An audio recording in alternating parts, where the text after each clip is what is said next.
The words hung in the air like a death sentence. "Congressman Schiff, you're under arrest for treason against the United States." Nobody in that Senate Armed Services Committee hearing room could have predicted what they were about to witness.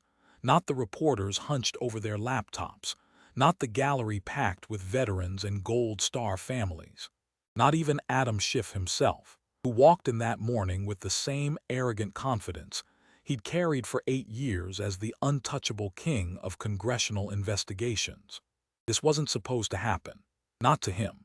Not to someone who'd spent nearly a decade as the media's most reliable source, the intelligence community's perfect puppet, the Democratic Party's favorite attack dog. Adam Schiff had destroyed careers with a single leaked memo. He'd controlled narratives with calculated precision. He'd turned congressional oversight into a personal weapon, wielding classified information like a sword against anyone who dared challenge the establishment. But today, he'd made a fatal miscalculation. He'd picked a fight with someone who actually understood what service meant, someone who'd carried wounded soldiers under enemy fire, someone who'd looked into the eyes of dying friends and promised them their sacrifice wouldn't be forgotten, someone who'd spent 3 years methodically building an airtight case while Schiff grew more reckless, more confident, more certain of his own invincibility. Hit that subscribe button right now because what you're about to see has never happened in American political history. Smash that like button if you believe in accountability. Ring that notification bell because this story is about to go viral whether the establishment media wants it to or not. Drop a fire emoji in the comments if you're ready to witness justice delivered with military precision. Tulsi Gabbard sat alone at her table, a single black briefcase beside her. No team of lawyers, no media handlers, no political strategists whispering last-minute advice. Just a combat veteran with evidence, a soldier with a mission, and a warrior who'd learned patience in places where mistakes cost lives. The contrast with Schiff's circus of attorneys and damage control specialists was immediate and stark. The hearing room buzzed with confused energy. Political insiders exchanged knowing glances, certain this was routine theater. Schiff's oversight hearings always followed the same script, grandstanding questions designed to generate headlines, carefully edited video clips ready for cable news, pre-written statements prepared for friendly journalists. He'd perfected the formula. Launch an attack, control the media cycle, destroy the target before they could mount a defense. But something felt different today. The usual confidence in Schiff's posture carried an almost imperceptible tension. His eyes kept flicking toward Tulsi's briefcase. His practiced smile seemed to require more effort than usual. Deep in some primal part of his brain, the part that evolution had designed to detect danger, alarm bells were beginning to ring. Tulsi's face remained perfectly calm, almost serene. Every combat veteran in that room recognized the expression. It was the look of someone who'd already won the battle, who was simply waiting for the enemy to realize they were already dead. It was the face of a soldier who'd learned to control fear in firefights, who'd mastered emotional discipline when rocket attacks lit up the night sky, who trained herself to project absolute confidence even when everything was falling apart. Chairman Stevens called the hearing to order, his gavel echoing through the sudden silence. The procedural formalities felt surreal, like watching someone go through the motions of a normal day while a tidal wave approached in the distance. Roll call, opening remarks. The mundane bureaucracy of congressional theater, completely oblivious to the fact that American political history was about to fracture into before and after this moment. Adam Schiff stood to deliver his opening statement, microphone feedback punctuating his movement. He'd given variations of this speech hundreds of times, questioned the witnesses' judgment, plant seeds of doubt about their loyalties, generate sound bites that would dominate the news cycle. He was a master performer, and this was his stage. "Ms. Gabbard," Schiff began, his voice carrying the practiced authority of someone who'd terrorized political opponents for years. "Your military record, while superficially impressive, raises troubling questions that this committee cannot ignore." The phrasing was deliberate, surgical. Superficially impressive, acknowledged her service while simultaneously dismissing it. Troubling questions, suggested hidden problems without making specific allegations. Cannot ignore, positioned him as a reluctant truth-seeker rather than a political assassin. It was textbook Schiff, the technique that had destroyed countless careers. During your overseas deployments, he continued, warming to his theme, you had extensive contact with foreign nationals in regions known for intelligence operations by adversarial powers. Your subsequent policy positions have shown a disturbing alignment with talking points that originate from hostile foreign governments. In the gallery, reporters were already typing, Schiff questioning Gabbard's loyalty. Congressman suggests foreign influence on veteran service. The headlines were writing themselves, exactly as Schiff had planned. This was his kill shot, the character assassination that would define Tulsi Gabbard as compromised, suspicious, potentially treasonous. Your voting record, Schiff pressed forward, confidence building with each word, demonstrates a pattern of behavior that benefits America's enemies while undermining our intelligence community's critical work. I think the American people deserve answers about whose interests you truly serve. The accusation hung in the air, poison carefully administered. Schiff had just suggested, without quite saying it explicitly, that a decorated combat veteran was a foreign agent. It was his signature move, perfected through years of practice. Make the accusation indirectly. Let the media amplify it. Watch the target's reputation collapse under the weight of innuendo. He sat down with visible satisfaction, already imagining the cable news segments, the think piece articles, the social media campaigns that would follow. Another threat to the establishment neutralized. Another challenge to his power destroyed. Another victory in the long campaign to maintain control over American political discourse. The silence that followed stretched for 3 seconds. 3 seconds that felt like 3 hours. 3 seconds in which the temperature in the room seemed to drop 10 degrees.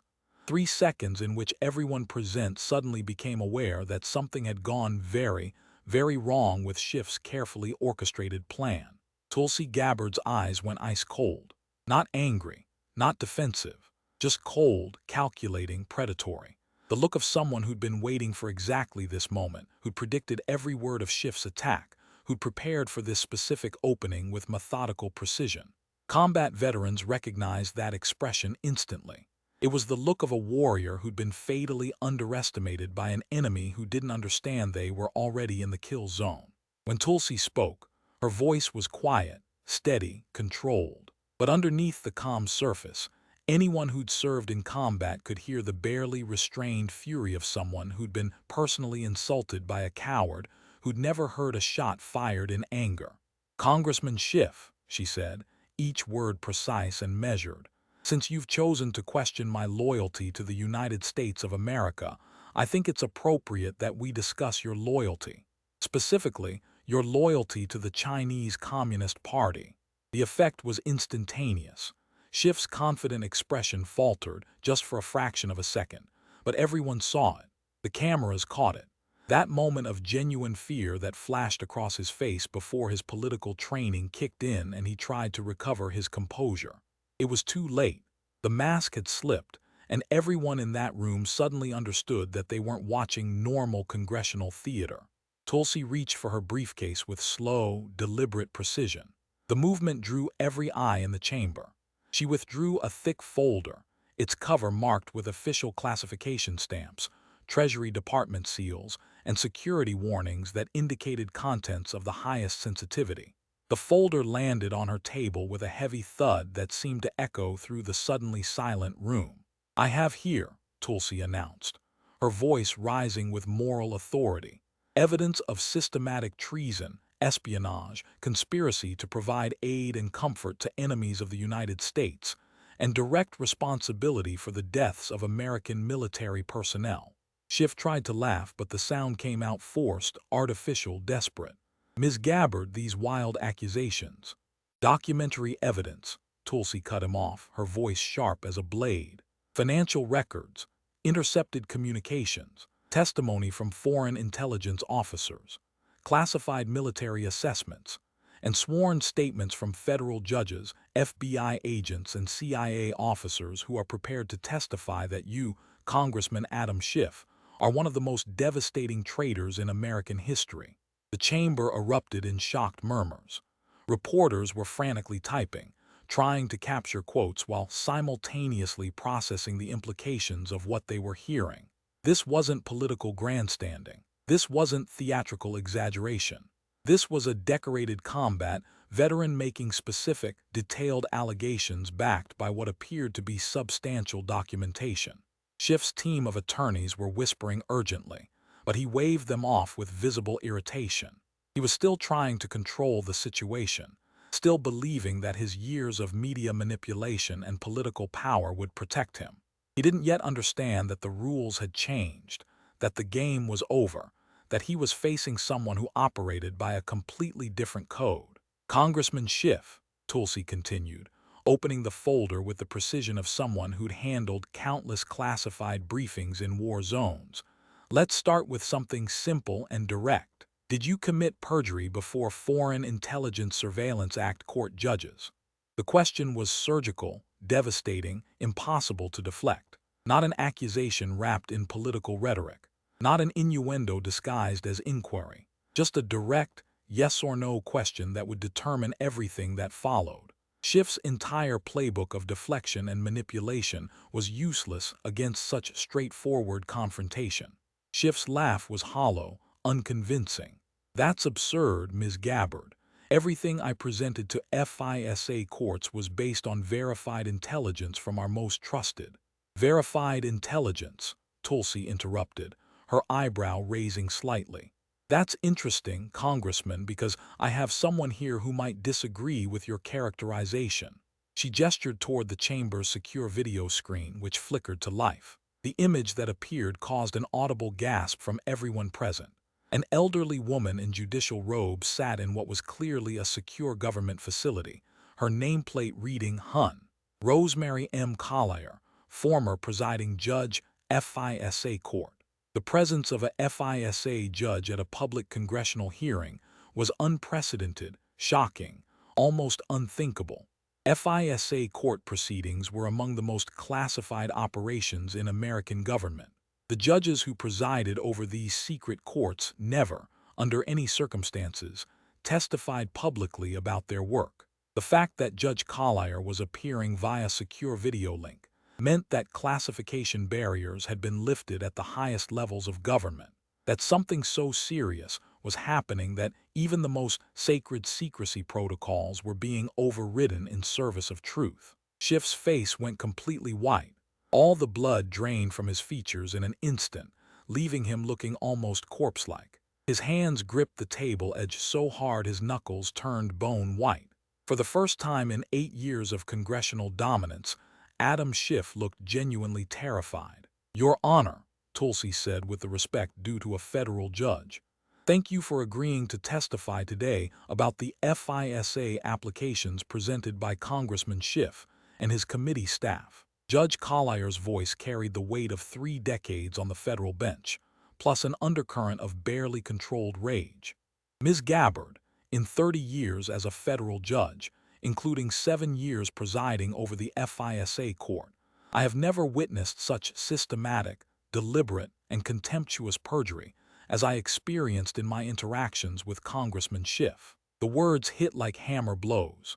A federal judge, someone whose entire career depended on measured language and careful testimony, was using words like systematic, deliberate, and contemptuous to describe a sitting congressman's conduct. The implications were staggering.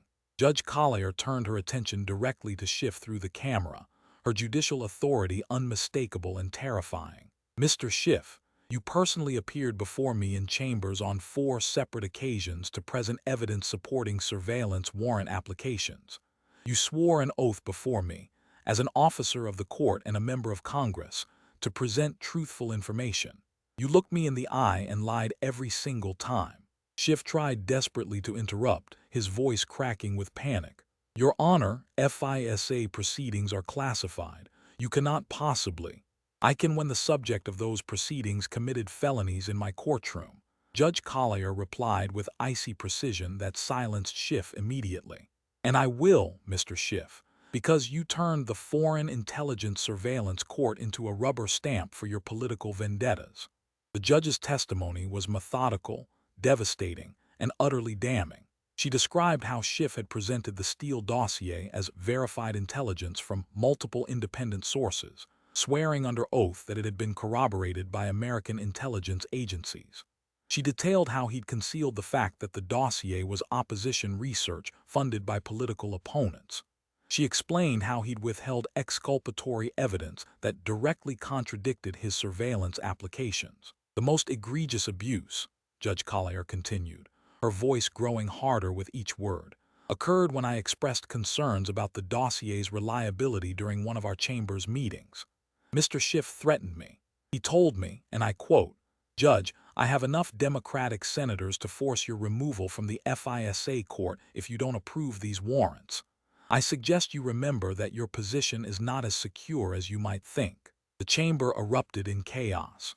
Republican senators were on their feet, shouting for immediate criminal referrals. Democratic senators sat in stunned, horrified silence, realizing that their party's most prominent investigator had just been exposed as someone who'd threatened a federal judge. Media representatives were frantically updating their news organizations, understanding that they were witnessing the biggest political story in decades. Social media was already exploding. Within minutes, #Schiff perjury was trending worldwide. Video clips of Judge Collier's testimony were being shared millions of times. The internet had smelled blood in the water, and the feeding frenzy was just beginning. But Tulsi wasn't finished. She'd spent 3 years building this case, and every piece of evidence had been carefully sequenced for maximum impact. The FISA abuse was just the opening round, designed to establish that Schiff was willing to lie under oath. The real devastation was still to come. "Your Honor," Tulsi said, "can you describe the exculpatory evidence that Congressman Schiff deliberately withheld from your court?" Judge Collier's anger was palpable even through the video screen. "There were hundreds of pages of evidence, Ms. Gabbard. FBI interviews with the primary subsource for the Steele dossier, who told agents that the information was nothing more than bar talk and speculation. CIA assessments concluding that the dossier was likely Russian disinformation. NSA technical analysis proving that the alleged Trump-Russia communications were fabricated. Each revelation hit like a physical blow. Schiff hadn't just been careless. He hadn't just been overzealous.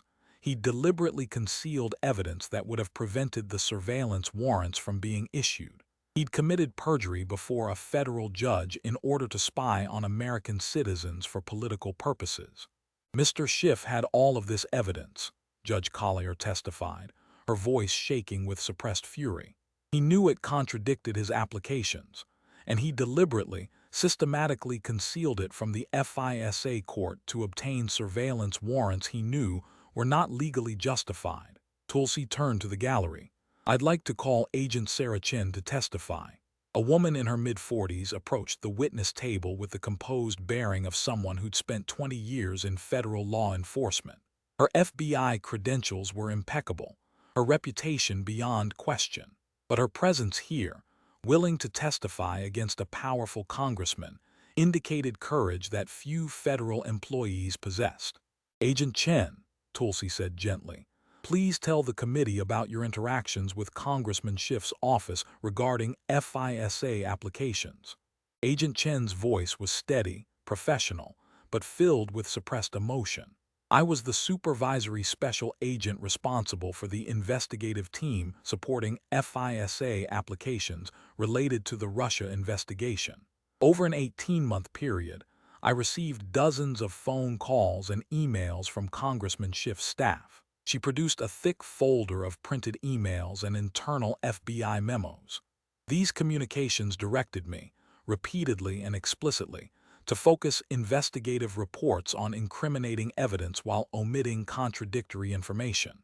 I was told, and I quote from an email from Mr. Schiff's chief of staff, 'Don't confuse the narrative with details that undermine the core story.' The bureaucratic language couldn't disguise the corruption it described. A congressional office was directing FBI agents to falsify investigative reports, to cherry-pick evidence, to manufacture a narrative rather than follow facts." Agent Chen's voice cracked slightly as she continued. When I refused to comply with these directives, when I insisted on including all relevant evidence in my reports, I received a call from someone identifying themselves as calling on behalf of Congressman Schiff. This person told me that my security clearance would be reviewed for partisan bias, and that I would likely be transferred to a field office in Alaska if I continued being difficult. The threat was clear, explicit, and utterly illegal. A congressional office was attempting to intimidate a federal law enforcement officer into falsifying official reports. The implications went far beyond simple misconduct into territory that suggested systematic corruption. Tulsi let the testimony sit for a moment, allowing its full weight to register with everyone watching. Then she reached into her folder and withdrew another document, this one marked with CIA classification stamps. "This," Tulsi announced, displaying the document on the chamber's monitors, "is a CIA intelligence assessment dated January 15, 2017, 5 days before President Trump's inauguration." The document's title was visible on every screen. Assessment: Steele Dossier Likely Russian Disinformation Operation. "This CIA assessment," Tulsi continued, her voice rising with moral authority, "concluded with high confidence that the Steele dossier was likely Russian disinformation designed to interfere in the 2016 American presidential election. It was personally briefed to Congressman Schiff and members of his committee on January 20, 2017. The timeline was devastating. Schiff had known from the very beginning that the core evidence for his entire Russia collusion narrative was likely fabricated by Russian intelligence services. And for the next 4 years, he'd gone on television hundreds of times claiming to have seen evidence of Trump-Russia collusion. He'd leaked classified information to friendly journalists. He'd destroyed careers and reputations, all while knowing the fundamental premise was likely a Russian disinformation operation. "So let me make sure I understand this correctly, Congressman Schiff," Tulsi said, her voice cutting through the chaos in the chamber. "You knew the Steele dossier was likely Russian disinformation. You knew there was no evidence of Trump-Russia collusion. You knew that American citizens were being illegally surveilled based on fabricated evidence. And you continued this charade for 4 years because it served your political interests." Schiff was visibly hyperventilating now, his expensive suit soaked with sweat despite the air-conditioned chamber.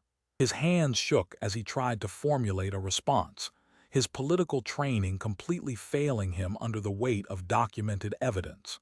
"This is all being taken out of context," he managed to gasp. "The intelligence picture was evolving. We had to act on the information available at the time."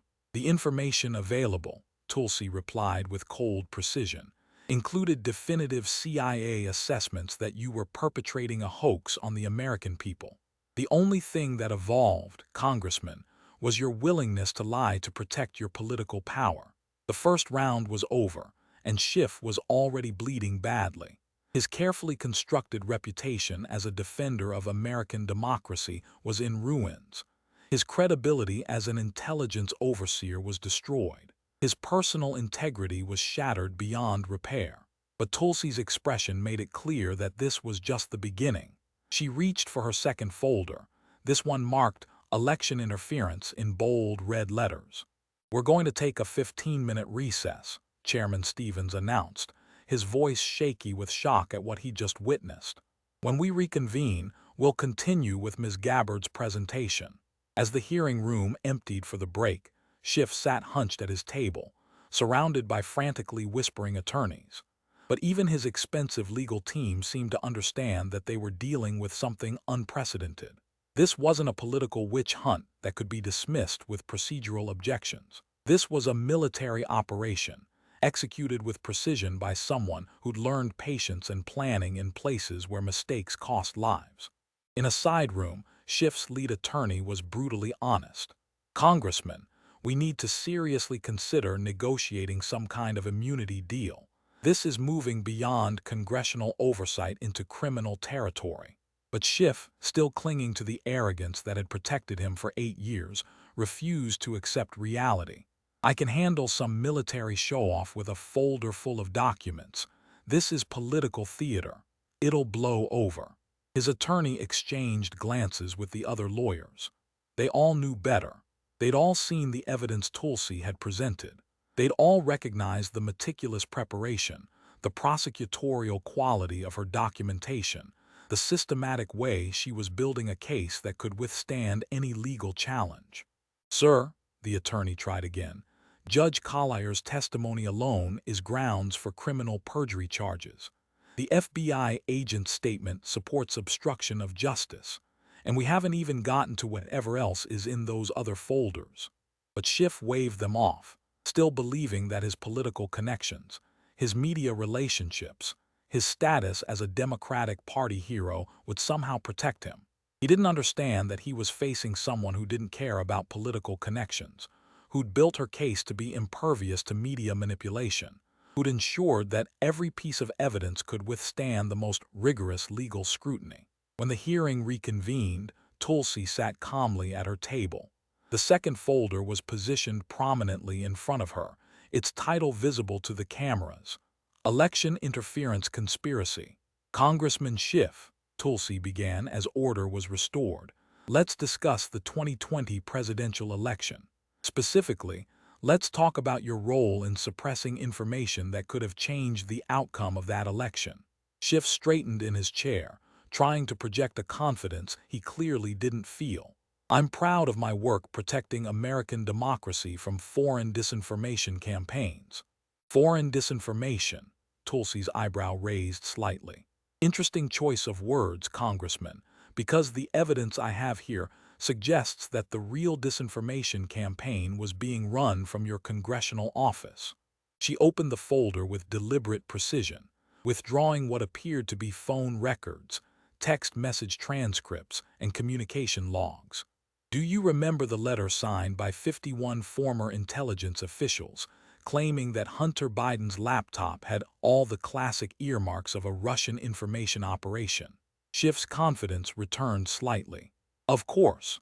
That letter represented the collective judgment of some of America's most experienced intelligence professionals." "Collective judgment," Tulsi's smile was predatory, dangerous. "That's fascinating, Congressman, because I have evidence here that proves you personally orchestrated that entire letter. You coordinated it. You drafted it. You solicited signatures. And you knew with absolute certainty that every word of it was a lie." The chamber fell absolutely silent as Tulsi displayed phone records on the monitors. "August 15, 2020, 3:47 p.m. 47-minute phone call from your personal cell phone to former CIA Director John Brennan. August 16, 2020, multiple calls to former intelligence officials James Clapper, Mike Hayden, Leon Panetta. August 17, 2020, the letter is drafted and signatures are collected." But phone records were just circumstantial evidence, suggestive but not definitive. Tulsi had something much more damaging. "These," she announced, "are signal-encrypted messages recovered from a device belonging to John Brennan. Let me read them to the committee." The first message appeared on the monitors, time-stamped August 15, 2020. "Schiff, John, we need the letter about the laptop. How many signatures can you deliver? BRENNAN. How many do you need to make it look credible?" "Schiff, 50 should do it. Make sure they understand this is about stopping Trump, not about an actual intelligence assessment. BRENNAN. Consider it done. None of them need to actually examine the laptop, right? Schiff, God no. Just need their names and signatures. I'll handle the media rollout." The exchange was devastating, but Tulsi wasn't finished. She produced audio recordings that made the text messages look like minor infractions. "This," Tulsi announced, "is a recording of a conference call between Congressman Schiff and the former intelligence officials on August 17, 2020. Schiff's voice filled the chamber, clear and unmistakable. "Gentlemen, I need you to understand what's at stake here. The New York Post is about to publish a story about Hunter Biden's laptop that could change the election trajectory. We need to kill this story before it gains any traction." Another voice, identified as John Brennan: "What specifically do you need from us, Adam?" "I need a letter stating that this has all the hallmarks of Russian disinformation. You don't need to examine the laptop. You don't need to see any evidence. just your signatures and your credentials as former intelligence officials. A different voice, later identified as James Clapper. Are we certain this actually is Russian disinformation? Schiff's laugh on the recording was cold, calculating, chilling. It doesn't matter if it's Russian disinformation, Jim. What matters is that the American people believe it's Russian disinformation until after November 3rd. By the time the truth comes out, Biden will be president and none of this will matter. The chamber erupted in absolute chaos. Republican senators were literally shouting, demanding immediate criminal referrals. Democratic senators were slipping quietly out of the room, desperately trying to distance themselves from the scandal. Media representatives were frantically updating their organizations, understanding that they were covering the biggest political corruption story in modern American history. Social media was experiencing unprecedented activity. Schiff conspiracy was trending worldwide. The audio recording was being shared millions of times. Major news organizations that had spent years treating Schiff as a credible source were being forced to reckon with the fact that they'd been systematically manipulated by a corrupt politician. But Tulsi had more evidence. She produced internal communications between Schiff's office and major social media platforms. These are Slack messages and email exchanges between Congressman Schiff's staff and executives at Twitter, Facebook, and YouTube, she announced, displaying the communications on every monitor in the chamber. The messages showed direct, explicit coordination between Schiff's congressional office and big tech platforms to suppress the Hunter Biden laptop story. Specific requests to limit the reach of the New York Post article. Instructions to use the 51 intelligence officials' letter as justification for fact-checking. Demands to temporarily suspend accounts that shared the story. One message from Schiff's chief of staff to Twitter's head of content moderation was particularly damning. Per our conversation with the congressman, please implement full suppression protocols for the NY Post story. Use the intelligence official's letter as justification. Timeline is critical. We need this killed before it spreads beyond conservative media circles. Twitter's response was equally damning. Understood. We'll cite the letter in our fact check and severely limit algorithmic distribution. How long do you need the suppression to last? Schiff staff response. Until after November 3rd. After the election, it doesn't matter what people believe. The evidence showed a comprehensive conspiracy between congressional leadership and private technology companies to suppress information that could influence a presidential election. This wasn't legitimate oversight or appropriate counterintelligence work. This was systematic election interference, coordinated at the highest levels of American government. But the most devastating revelation was yet to come. Tulsi produced FBI documents showing that the Bureau had verified the authenticity of Hunter Biden's laptop in December 2019, nearly a year before the 2020 election. The FBI's digital forensics team, Tulsi testified, displaying the official FBI report, confirmed that this laptop belonged to Hunter Biden and that the emails contained on it were authentic, not fabricated, not altered, not Russian disinformation. She turned to face Schiff directly, her voice filled with moral outrage. Congressman Schiff's Intelligence Committee was briefed on this FBI verification in January 2020. He knew the laptop was real. He knew the emails were authentic. He knew this was legitimate evidence potentially revealing corruption involving a presidential candidate's family. The timeline was damning beyond redemption. Schiff had known for 10 months before the election that the laptop was real. He'd spent those 10 months plotting how to suppress the story when it inevitably became public.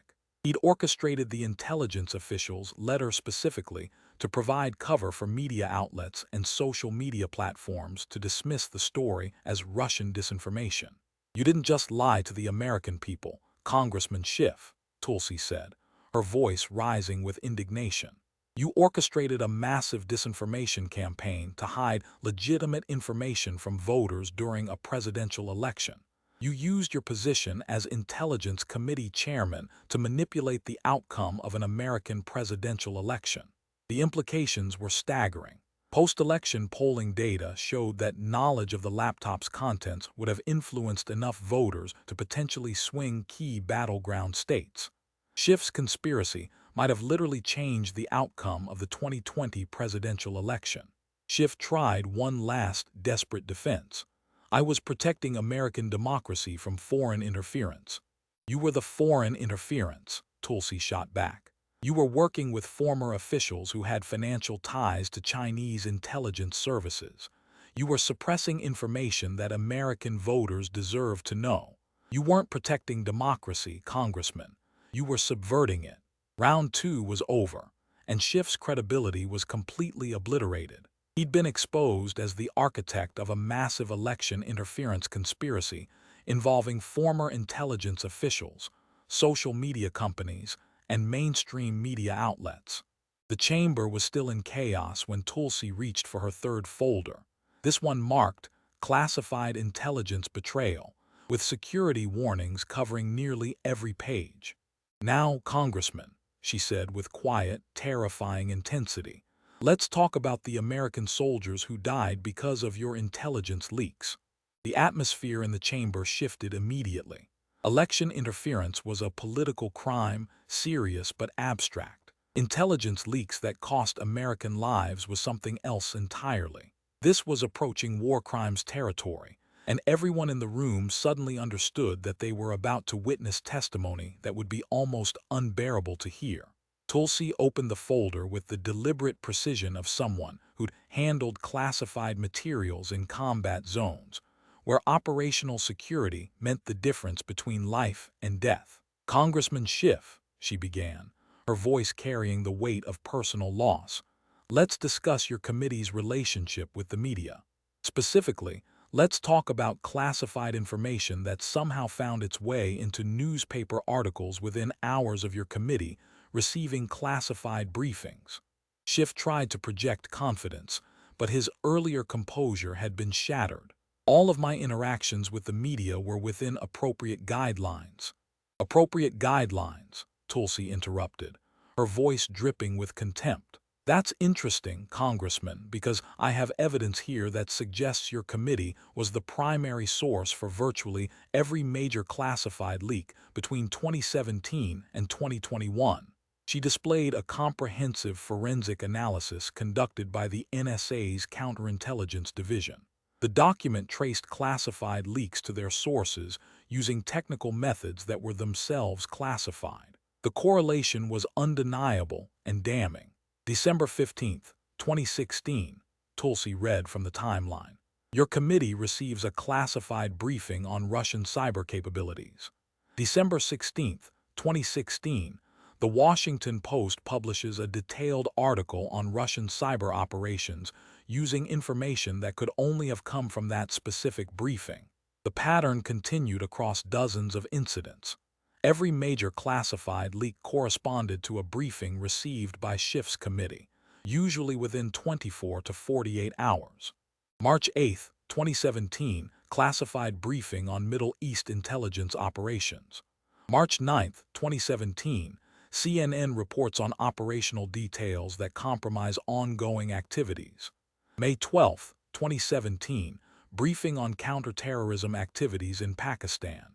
May 13, 2017, New York Times article that exposes sources and methods. But the timeline was just the foundation.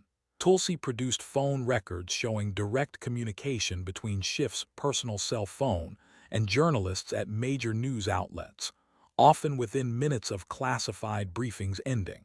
"These call logs," Tulsi announced, "show patterns of communication that are statistically impossible to explain as coincidence. You received a classified briefing, and within hours you were on the phone with reporters from the Washington Post, CNN, and the New York Times." The evidence was damning, but it was about to get significantly worse. Tulsi gestured toward the secure video screen, which revealed a woman in her 50s with the bearing of a seasoned intelligence professional.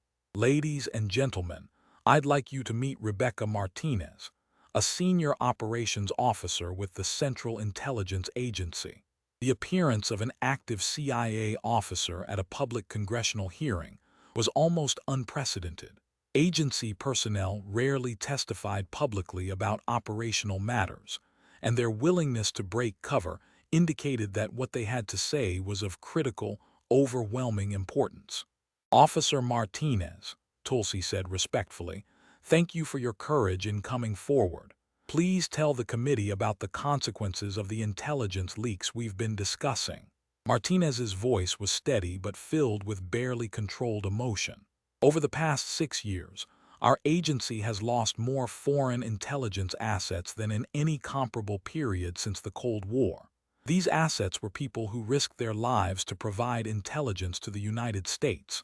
They were captured, tortured, and executed by foreign governments." She paused, gathering herself before continuing.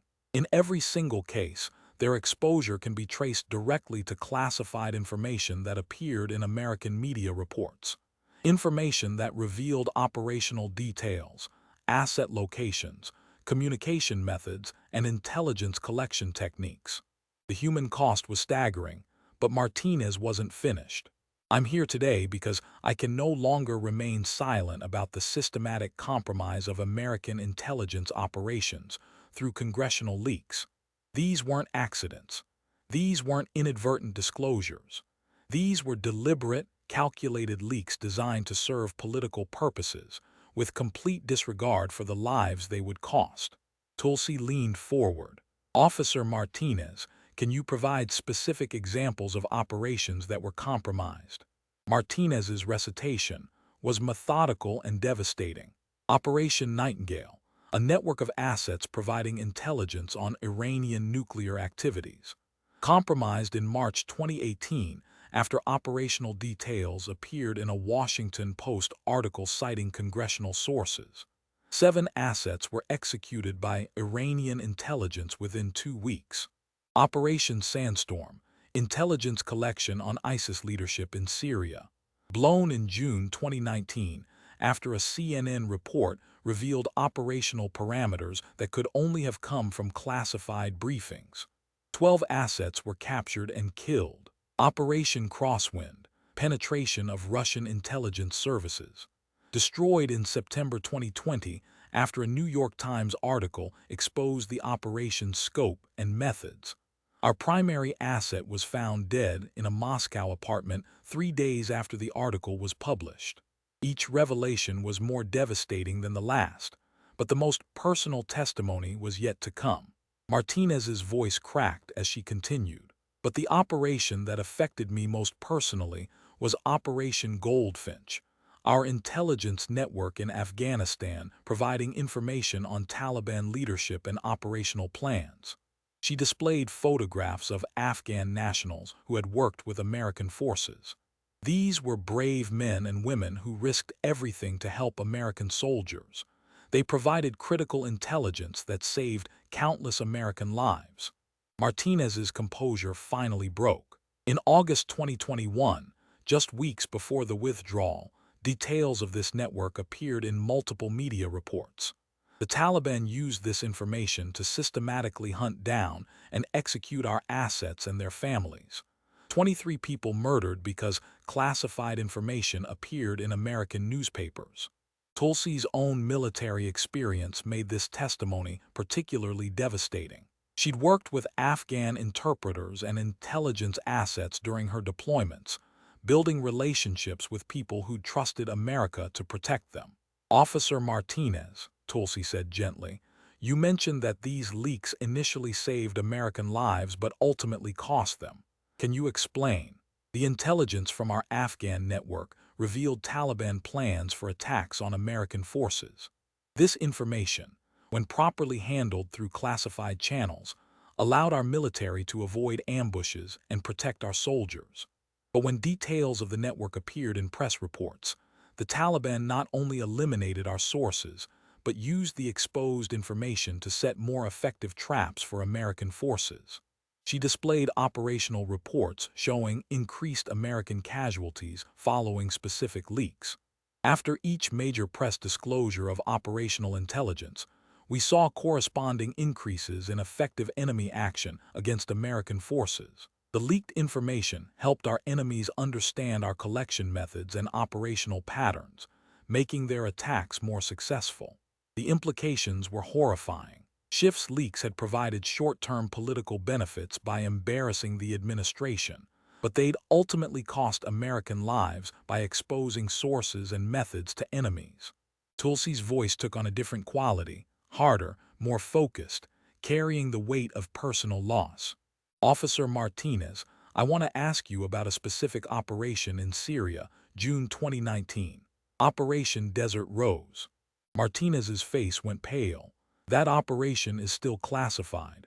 Not anymore, Tulsi replied, producing a declassification order bearing the president's signature. I've requested and received permission to discuss this operation because it directly affected my unit. The chamber fell absolutely silent as Tulsi's personal connection to the intelligence leaks became clear. This wasn't about abstract policy failures anymore. This was about soldiers she'd served with, friends she'd lost. Operation Desert Rose was a joint special forces mission to capture high-value ISIS targets in eastern Syria, Tulsi explained, her voice steady despite obvious emotional weight. I was the military liaison officer coordinating intelligence support for this operation. She displayed operational maps and mission reports. The mission was planned using intelligence from multiple sources, including assets described in Officer Martinez's previous testimony. The operation was classified at the highest levels and briefed only to essential personnel, including Congressman Schiff's Intelligence Committee. Tulsi's voice grew harder. On June 14, 2019, 2 days before the mission was scheduled to launch, details of the operation appeared in a CNN report citing congressional sources familiar with the intelligence. The timeline that followed was devastating. June 15, 2019, ISIS forces, now aware of the planned operation, prepared an ambush using the information from the CNN report. June 16, 2019, American Special Forces walked into a perfectly coordinated trap. Tulsi displayed photographs of fallen American soldiers, young faces frozen forever in their official military portraits. Sergeant First Class Michael Rodriguez, 28 years old, Staff Sergeant David Chen, 26, Specialist Robert Williams, 24, Corporal James Anderson, 23, Private First Class Marcus Johnson, 21. Her voice cracked slightly. I held Sergeant Rodriguez as he died from wounds that no medic could treat. His last words were, "Ma'am, how did they know we were coming?" I didn't have an answer for him then, but I do now. The personal testimony was devastating beyond measure, but Tulsi had one more piece of evidence. She produced NSA intercepts of enemy communications. These are intercepted ISIS communications from the hours following the CNN report, she announced. Let me read from the translation. The Americans have revealed their own plans in their news reports. Prepare the ambush at coordinates provided in the article. Position RPG teams at the approach routes. Place IEDs at the extraction points. This is a gift from Allah. The evidence was overwhelming and irrefutable. Schiff's systematic leaking of classified information hadn't just embarrassed political opponents or undermined administrations. It had directly led to American deaths in combat. Congressman Schiff, Tulsi said, turning to face him directly, you turned the House Intelligence Committee into a leak factory. You sold out operational security for political points and cable news appearances. American soldiers died because you couldn't keep classified information classified. Schiff was hyperventilating, his expensive suit soaked with sweat despite the chamber's air conditioning. This is all circumstantial, he gasped. You can't prove that any specific leak came directly from me. Actually, I can, Tulsi replied, producing what appeared to be NSA technical analysis. Electronic surveillance of your communications shows direct contact with reporters immediately before each major leak. Voice pattern analysis confirms your participation in background briefings that led to classified disclosures. She displayed the technical evidence on the monitors. Your phone was in contact with Washington Post reporters 47 minutes before their article compromising Iranian intelligence assets. Your staff communicated with CNN producers 23 minutes before their report exposing Syrian operations. The correlation is perfect, undeniable, and legally admissible. Round 3 was over, and Schiff was completely exposed as someone who'd prioritized political advantage over American lives. The intelligence leaks had been traced directly to his office. The human cost had been documented in heartbreaking detail. The personal impact on Tulsi's own military service had been revealed with devastating emotion. But somehow, impossibly, Tulsi's expression suggested that the worst was yet to come. She reached for her fourth folder, this one marked with Treasury Department seals and bearing the ominous title, Foreign Financial Influence. "Now, Congressman," she said with terrifying calm, "let's talk about who was paying you to betray America." The hearing room had taken on the atmosphere of a war crimes tribunal, as evidence mounted against Adam Schiff with each devastating revelation. Tulsi reached for her fourth folder with the methodical precision of someone building an airtight case for treason. This folder was significantly thicker than the others, bound with multiple Treasury Department seals, marked with financial crimes investigation tags, and bearing stamps from international banking cooperation agreements. "Congressman Schiff," Tulsi began, her voice carrying the authority of someone who'd seen real corruption in combat zones where warlords and drug traffickers operated, "let's discuss your financial situation. For a man making $174,000 annually in congressional salary, you seem to live remarkably well." Schiff tried to regain some composure, though his earlier confidence had been completely shattered. "My family's finances are a private matter and completely unrelated to my congressional service." "Private?" Tulsi's eyebrow raised slightly. "That's interesting, Congressman, because I have Swiss banking records, Cayman Islands account statements, and international wire transfer documentation that suggest your finances are very much a matter of national security."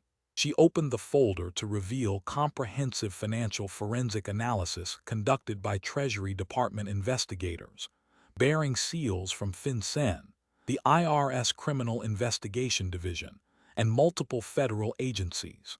"These are financial records obtained through international law enforcement cooperation," Tulsi announced, displaying account summaries on the chamber's monitors. "They detail a network of offshore accounts, shell companies, and financial transfers that tell a very interesting story about your true loyalties." The first document showed a Cayman Islands account registered to the Schiff Family Irrevocable Trust, with a balance that made everyone in the chamber audibly gasp. $47 million. More money than a congressional salary could generate in several lifetimes, even accounting for legitimate investments and family wealth. "Congressman," Tulsi said with devastating simplicity, "can you explain how you accumulated $47 million in offshore accounts while serving in Congress?" Schiff's response was weak, unconvincing, desperate. "Those accounts contain family investments and business income that have nothing whatsoever to do with my congressional duties." "Family investments," Tulsi repeated, producing another document. "That's fascinating, because the deposits into these accounts correlate with mathematical precision to your receipt of classified intelligence briefings." She displayed a split-screen analysis showing classified briefing dates on one side and large financial deposits on the other. The correlation was undeniable, impossible to explain as coincidence. "March 15, 2019, your committee receives a classified briefing on Chinese military capabilities and South China Sea operations." March 16, 2019, $2.3 million deposit from Pacific Holdings Limited, a shell company registered in Hong Kong. July 8, 2020, classified briefing on Russian cyber operations and election interference methods. July 10, 2020, $1.8 million deposit from Moscow Financial Services Group. October 12, 2021, intelligence assessment on Iranian nuclear program and enrichment facilities. October 13th, 2021, $3.2 million deposit from Tehran Investment Group. The pattern was clear, systematic, and utterly damning. Schiff was being paid by foreign intelligence services for classified American information, and the payments were being routed through a sophisticated network of shell companies designed to obscure their true origin. But Tulsi had more than just financial records. She gestured toward the secure video screen, which revealed a middle-aged Asian man in what was clearly federal custody, wearing an orange jumpsuit and flanked by U.S. Marshals. "Ladies and gentlemen," Tulsi announced, "I'd like you to meet Colonel Wei Jiang, formerly of the Ministry of State Security of the People's Republic of China." The presence of a Chinese intelligence officer at an American congressional hearing was unprecedented, shocking, almost unthinkable. Colonel Jiang was clearly in federal custody, but his presence indicated that he'd been cooperating with American investigators as part of some kind of plea agreement. "Colonel Jiang," Tulsi said through the video system's translation capability, "please tell the committee about your relationship with Congressman Adam Schiff." Jiang's English was accented but perfectly clear, suggesting years of intelligence work focused on American targets. Mr. Schiff was recruited as an asset for Chinese intelligence in early 2017. Jiang testified with the matter-of-fact tone of someone describing routine operational procedures. "We gave him the operational code name, Cardinal, because he favored red neckties during our initial meetings." The testimony was devastating, but Jiang provided specific details that only someone with intimate knowledge of Schiff's activities could possibly know. "Our first contact was at a restaurant in Chinatown, Los Angeles, arranged through academic intermediaries who suggested a cultural exchange program. Initially, we assessed Mr. Schiff as what we call a useful idiot, someone who could be influenced without fully realizing it. But by mid-2017, he became what we classify as a conscious asset, fully aware that he was providing intelligence to Chinese services in exchange for financial compensation." Jiang's testimony included specific details about meeting locations, payment methods, and the types of information Schiff had provided. "He gave us submarine patrol patterns, military deployment information, intelligence assessments on Chinese military capabilities, and advanced warning of American military operations in the South China Sea and Taiwan Strait. The information was extraordinarily valuable because it came from someone with legitimate access to classified briefings." But the most damning testimony concerned the direct impact of Schiff's intelligence sharing on American military operations. Mr. Schiff's information allowed Chinese naval forces to track and target American submarines operating in the South China Sea. Jiang testified with chilling matter-of-factness. 3 American attack submarines were located and sunk using intelligence he provided between 2018 and 2021. The human cost was staggering, almost incomprehensible. Tulsi displayed declassified Navy reports confirming the loss of 3 attack submarines with all hands during the specified time period. Over 400 American sailors killed because their operational plans had been compromised. "Colonel Jiang," Tulsi continued, her voice controlled despite the obvious emotional weight, "can you describe the payment structure for Mr. Schiff's cooperation?" Initially, payments were made through academic grants, speaking fees, and business investments designed to obscure the source. Later, as the value of his intelligence increased and he became more comfortable with the arrangement, we used Swiss banking networks and cryptocurrency transfers for direct payments. Jiang provided specific details about payment amounts that corresponded perfectly to the deposits in Schiff's offshore accounts. For submarine operational plans, $5 million. For intelligence briefings on Chinese military capabilities, $2 to $3 million per briefing. For advanced warning of military operations, $1 million per operation. For political intelligence about American policy toward Taiwan, $500,000 to $2 million depending on sensitivity. The financial evidence corroborated Jiang's testimony with perfect precision. Every major payment into Schiff's offshore accounts corresponded to specific classified intelligence he'd received and subsequently provided to Chinese handlers. But Tulsi had saved the most devastating evidence for last. She produced audio and video recordings that made everything else pale in comparison. These, Tulsi announced, are recordings made by Chinese intelligence of their meetings with Congressman Schiff. Colonel Jiang, as part of his cooperation agreement with the United States government, has provided us with operational recordings from your intelligence service. The first recording was devastating. Schiff's voice was absolutely unmistakable as he discussed classified military information with his Chinese handlers. The Navy's new submarine deployment schedule, Schiff's recorded voice said, apparently describing positions on a map, has them positioned here in the Taiwan Strait. They'll be most vulnerable during the transit phase between these coordinates, when they're moving from deep water to shallow operational areas. A Chinese accented voice responded, "This information is extremely valuable, Mr. Schiff. The payment will be transferred to your Swiss account within 24 hours, as agreed." Schiff's response, "I need the money in the Credit Suisse account, not the Cayman one this time.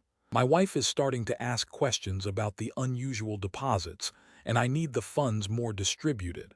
The recordings continued, each one more damning than the last. Schiff providing detailed intelligence on American military capabilities, operational plans, strategic assessments, and diplomatic communications. In each case, he was clearly, explicitly aware that he was providing classified information to foreign intelligence services in exchange for payment. The most chilling recording concerned American personnel in danger zones. "Your intelligence operations in Syria," Schiff's voice explained with casual indifference to the implications, "are targeting the wrong facilities. The real CIA assets are located at these coordinates. If you want to eliminate American intelligence gathering capabilities in the region, these are the specific individuals and locations you need to target." The Chinese response, "Understood, Mr. Schiff. Our assets and allies in the region will take appropriate action. We appreciate the precision of this intelligence." Within weeks of that recording being made, 7 American intelligence operatives in Syria had been captured and executed by forces with unexplained, impossible knowledge of their exact locations and true identities.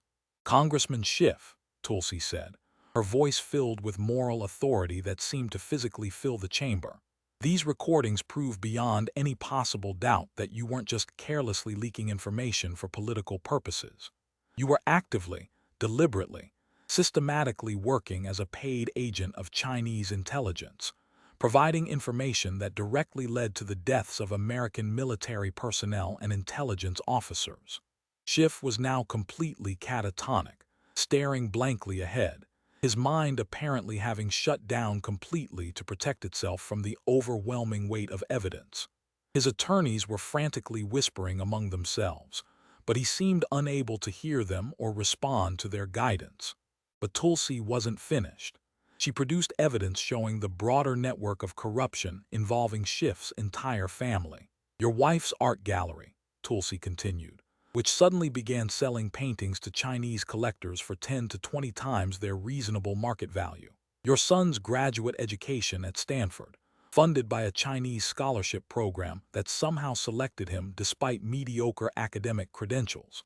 Your daughter's technology startup company, receiving investment from Chinese venture capital firms with known intelligence connections.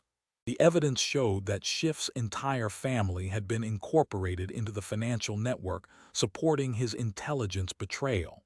The corruption wasn't limited to Schiff himself, but had metastasized to include his wife, children, and extended family members. "You didn't just sell out America, Congressman," Tulsi said. "You turned your entire family into accessories to treason, corrupting them with blood money from foreign intelligence services." Round 4 was over, and Schiff had been completely, utterly, irredeemably exposed as a paid foreign agent who'd sold American military secrets to enemy intelligence services. The financial evidence was overwhelming. The testimony was devastating. The recordings were irrefutable proof of systematic, deliberate treason. But Tulsi's expression suggested that somehow, impossibly, there was still more. She reached for her final folder, this one marked with Department of Defense seals, and the words "Operational Casualties, Eyes Only" stamped across its cover. "Now, Congressman," she said with quiet, terrifying intensity, "let's talk about the Americans who died because you sold their locations to the enemy." The worst was yet to come. The chamber had fallen into hushed, almost reverent silence as the full scope of Adam Schiff's betrayal became horrifyingly clear. What had begun as a congressional oversight hearing had transformed into something approaching a war crimes tribunal, with evidence of systematic treason mounting with each revelation. Tulsi reached for her final folder with the solemnity of someone who'd personally carried fallen comrades off battlefields, who'd written letters to grieving families, who'd attended memorial services for friends who would never come home. This folder was different from all the others. Thicker, heavier, marked with Department of Defense seals and bearing the ominous classification, Operational Casualties, Eyes Only Special Compartmented Information. "Congressman Schiff," Tulsi began, her voice carrying the authority of someone who'd served in the very operations they were about to discuss. "Let's talk about Afghanistan. Specifically, let's discuss the intelligence you provided to foreign handlers about American military operations in that theater." Schiff remained largely catatonic, his mind apparently broken by the previous revelations. His attorneys had given up trying to coach him, now focused entirely on damage control for what appeared to be inevitable criminal proceedings. "In August 2021, Tulsi continued, opening the folder with reverent precision, American forces conducted the largest evacuation operation since Vietnam, withdrawing from Afghanistan under extremely dangerous conditions. What the American people didn't know was that you had advance intelligence about Taliban operational plans that could have saved lives, but you chose to suppress that intelligence because you were being paid by Taliban-affiliated networks." She displayed classified intelligence assessments on the chamber's monitors, each one bearing Schiff's committee's receipt stamps. "July 15, 2021, Intelligence Assessment Warning of Coordinated Taliban Offensive timed to coincide with American withdrawal. July 20, 2021, Specific Intelligence on Taliban Plans to Target Kabul Airport Evacuation Operations. July 22, 2021, Detailed Briefing on Taliban Suicide Bombing Plans Targeting Evacuation Routes." The documents were damning, but the timeline that followed was utterly devastating. July 23, 2021, $4.2 million payment to your Swiss account from Islamic Revolutionary Development Fund, a known Taliban financing operation. You were paid to keep intelligence secret that could have prevented American deaths. Tulsi displayed photographs of fallen American service members, young faces frozen forever in their official military portraits. Staff Sergeant Ryan Noss, 23 years old, Hospital Corpsman Maxton Soviak, 22, Marine Lance Corporal George Schmitz, 20, Sergeant Nicole G., 23, Marine Corporal Hunter Lopez, 22. She paused, her voice thickening with emotion. 13 Gold Star families lost their children at Abbey Gate on August 26, 2021, because you had intelligence that could have prevented that attack, and you chose Taliban money over American lives. But the Afghanistan betrayal went far deeper than just the evacuation. Tulsi produced evidence of systematic intelligence sharing that had compromised American operations throughout the final years of the war. "These are transcripts of intercepted communications between you and Taliban intelligence operatives," she announced, displaying translated documents on every screen. "You provided real-time intelligence on American patrol routes, forward operating base locations, special operations targeting information, and evacuation planning details." The evidence showed that Schiff had been receiving regular payments from Taliban-affiliated financial networks in exchange for intelligence that directly endangered American soldiers. Each piece of information he'd provided had been used to plan attacks on American forces with devastating effectiveness. June 2021, you provided patrol route information for the 101st Airborne Division operating in Helmand Province. Result: IED attack that killed 4 soldiers and wounded 12 others. May 2021, you shared forward operating base security protocols and guard rotation schedules. Result: coordinated attack that killed 6 soldiers and wounded 23. April 2021, you revealed special operations targeting package against high-value Taliban leadership. Result: 7 Navy SEALs killed in ambush when their operation was compromised. The human cost of Schiff's betrayal was staggering, almost incomprehensible in its cruelty. But Tulsi had saved the most personal revelation for absolute last. Her voice took on a different quality, harder, more focused, carrying the weight of unbearable personal loss that had motivated her entire 3-year investigation. "Congressman Schiff," she said, her words measured and precise, "I want to tell you about my friends. I want you to hear the names of the people who died because of your betrayal. I want you to understand in concrete human terms what your treason cost." She displayed a photograph that appeared to have been taken during deployment. Tulsi was visible in the image, younger, in full combat uniform, surrounded by fellow soldiers. All of them were smiling, the camaraderie of warriors who trusted each other with their lives evident in every detail. "This was my unit during my second deployment to Afghanistan, 2020 to 2021, Tulsi said, her voice cracking slightly. "We were conducting counterintelligence operations in Helmand Province, working to identify and neutralize Taliban networks targeting American forces." She displayed operational reports and casualty assessments, her hands trembling almost imperceptibly as she handled the documents. "Our operations were classified at the highest levels. The only people who knew our exact locations, our operational plans, our targeting priorities were essential personnel with need-to-know access, and your intelligence committee, which received regular classified briefings on special operations throughout Afghanistan." Tulsi's composure, which had remained rock-solid through hours of devastating testimony, finally began to crack. "March 15, 2021, we were conducting a raid on a suspected Taliban safe house based on intelligence indicating it was lightly defended, suitable for a small unit operation. Our intelligence assessment said we would face minimal resistance. The operational reports told a horrifically different story. Instead, we walked into a perfectly coordinated ambush. Taliban forces knew our exact approach routes, our timeline, our extraction plans, our communications frequencies. They had prepared defensive positions at every single point along our route.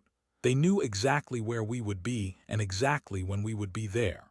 Tulsi's voice broke as she described what followed. "Sergeant First Class Maria Santos, 28 years old, mother of 2 young children. She died in my arms, bleeding from wounds that no combat medic could treat. Her last words were asking me to tell her daughters that she loved them and that she was sorry she wouldn't be there to see them grow up."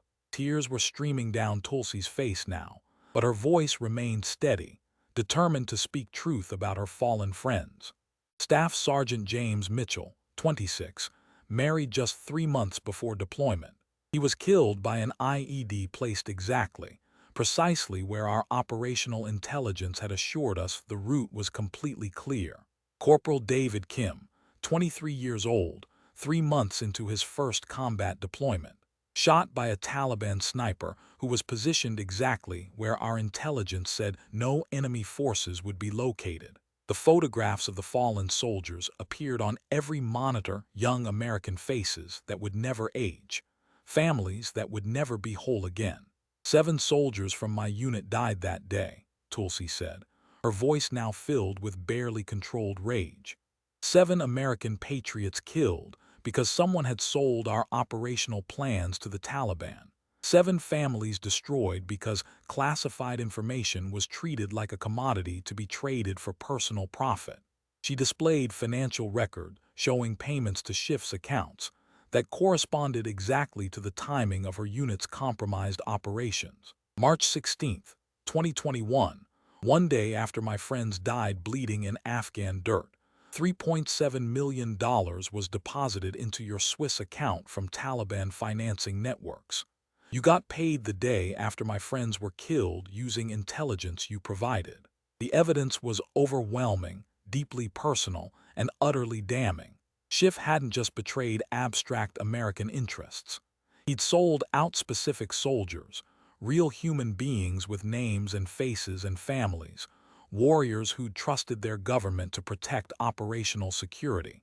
But Tulsi had one final piece of evidence that would complete the case for treason beyond any possible doubt. She produced audio recordings that had been recovered from Taliban communications equipment, captured during subsequent military operations.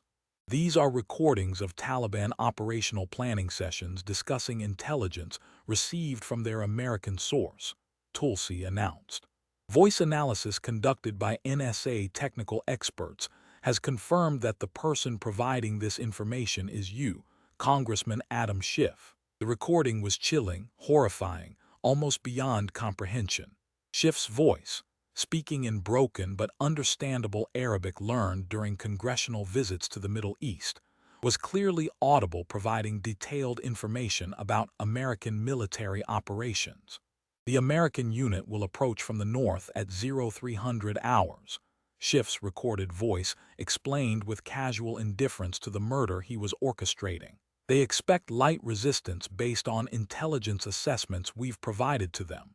Position your forces at these specific coordinates for maximum casualties.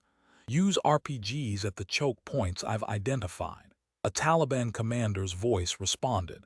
This information has proven very accurate in previous operations, Mr. Schiff. The payment will be transferred to your account as we agreed. Schiff's response: I need the money moved quickly this time. Congressional oversight is increasing and I may need to suspend our arrangement temporarily. I want to be well compensated before that happens. Taliban commander: understood. Your service to the Islamic Emirate will be remembered and rewarded. Allah smiles upon those who help defeat the infidel invaders. The recording was the final, absolute, irrefutable nail in Schiff's coffin. He wasn't just leaking information. He wasn't just taking foreign money. He was actively, deliberately, systematically collaborating with enemy forces to kill American soldiers, coordinating attacks, providing targeting information, helping plan ambushes that would maximize American casualties. Congressman Adam Schiff, Tulsi said, standing to deliver her final statement with the moral authority of someone who'd served honorably while he'd committed the most heinous treason. You didn't just abuse your position for political gain. You didn't just take foreign money for personal enrichment. You actively, deliberately collaborated with enemy forces to murder American soldiers. Her voice rose, filling the entire chamber with righteous fury. You sold out every oath you ever took. You betrayed every principle this country stands for. You turned the House Intelligence Committee into a murder-for-hire operation. You got my friends killed for money. You traded American lives for deposits in Swiss bank accounts. The evidence was complete, overwhelming, irrefutable, and utterly damning. Schiff had systematically betrayed American military operations to multiple foreign intelligence services, resulting in the deaths of hundreds of American soldiers and intelligence officers. He'd been paid tens of millions of dollars for information that had directly endangered and killed American service members. At that precise moment, federal marshals entered the chamber carrying official arrest warrants. The timing wasn't coincidental. The evidence Tulsi had presented constituted grounds for immediate arrest on charges of treason, espionage, conspiracy to provide aid and comfort to enemies, and accessory to murder of American military personnel. Adam Bennett Schiff, the lead U.S. Marshal, announced, his voice carrying the weight of federal authority. You are under arrest for treason against the United States of America, conspiracy to provide aid and comfort to enemies, violations of the Espionage Act, and conspiracy to murder American military personnel. Schiff didn't resist as handcuffs were applied to his wrists. He appeared to be in a state of complete psychological collapse, unable to process the reality of his situation, his mind apparently having simply shut down under the unbearable weight of evidence. As he was led from the chamber, Tulsi delivered her final words, her voice carrying to every corner of the room and to millions watching via live stream. This is for Sergeant Santos, for Staff Sergeant Mitchell, for Corporal Kim, for every American soldier who died because of your betrayal. Justice delayed is not justice denied. And today, finally, justice has been served. The chamber erupted in sustained applause that lasted for nearly 20 minutes. The systematic exposure of Schiff's treason had been methodical, devastating, complete, and undeniable. A decorated combat veteran had used military precision and 3 years of patient investigation to destroy a traitor who'd thought he was above accountability. Round 5 was over, and Adam Schiff's reign of corruption and betrayal had finally, conclusively ended. But Tulsi Gabbard wasn't quite finished. As the chamber slowly returned to order after the sustained applause, as Schiff was led away in federal custody, as social media exploded with unprecedented activity, Tulsi remained standing at her position. Her bearing suggested that the most important moment, the true purpose of this entire extraordinary day, was yet to come. "Before we conclude," Tulsi announced, her voice carrying the authority of someone who'd earned the absolute right to speak for every American who'd ever served, "I want to address the broader implications of what we've witnessed here today." The federal marshals had positioned themselves at the exits with their prisoner, but the hearing was still officially in session. Social media was experiencing traffic that was literally breaking records. Schiff arrested and Tulsi hero trending worldwide with combined mentions approaching 1 billion. But the millions watching the live stream sensed that the most powerful moment was still to come. "For the past 8 years," Tulsi continued, her voice rising with moral authority earned through actual service rather than political theater, "the American people have been told that questioning congressional leadership was unpatriotic, that challenging the intelligence community was dangerous, that demanding accountability from powerful politicians was extremism." She gestured toward the empty chair where Schiff had been sitting just minutes before. "Today, we've seen the truth. The greatest threat to American national security wasn't foreign terrorists or hostile nations. It was a corrupt politician in a position of trust who sold out his own country, his own military, his own fellow citizens for money." The evidence folders remained spread across her table like the components of a completed puzzle.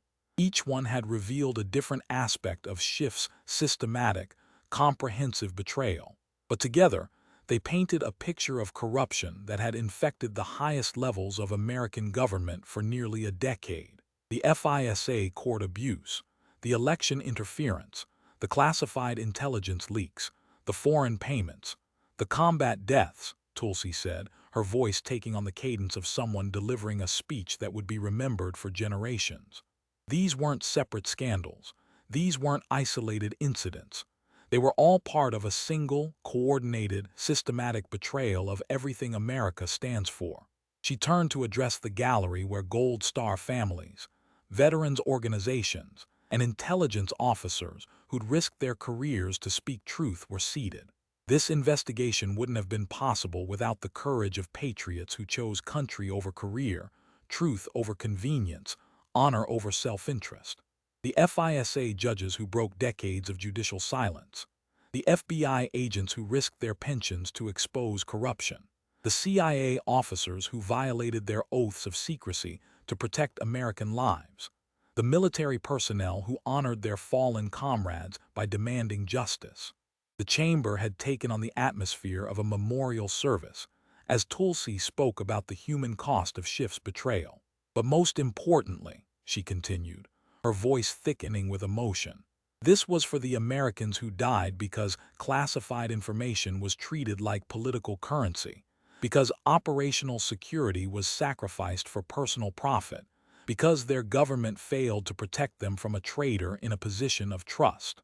She displayed one final image, a composite photograph showing all the American soldiers, sailors, intelligence officers, and foreign assets who had been killed as a direct result of Schiff's intelligence sharing.